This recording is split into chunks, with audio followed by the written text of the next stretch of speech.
every time Donald is pushed on something which is obviously uncomfortable, like what these women are saying, he immediately goes to denying responsibility.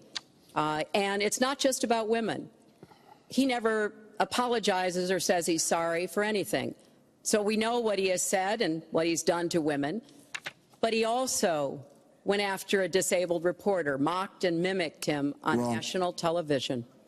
He went after Mr. and Mrs. Khan, the parents of a young man who died serving our country, a Gold Star family because of their religion. He went after John McCain, a prisoner of war, said he prefers people who aren't captured. He went after a federal judge, born in Indiana, but who Donald said couldn't be trusted to try the fraud and racketeering case against Trump University because his parents were Mexican.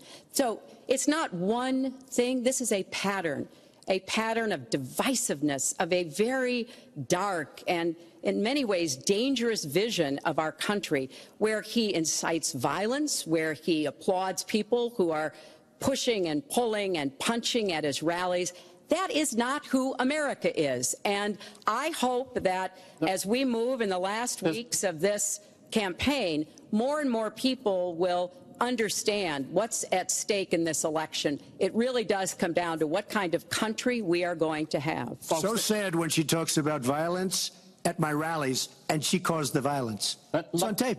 The other things are false, but honestly, I'd love to talk about getting rid of ISIS, and I'd love to talk about other things. Okay. But those other charges, as she knows, are false. In this bucket about fitness to be president, there's been a lot of developments over the last 10 days since the last debate. I'd like to ask you about them. These are questions that the American people have. Secretary Clinton, during your 2009 Senate confirmation hearing, you promised to avoid even the appearance of a conflict of interest with your dealing with the Clinton Foundation while you were Secretary of State. But emails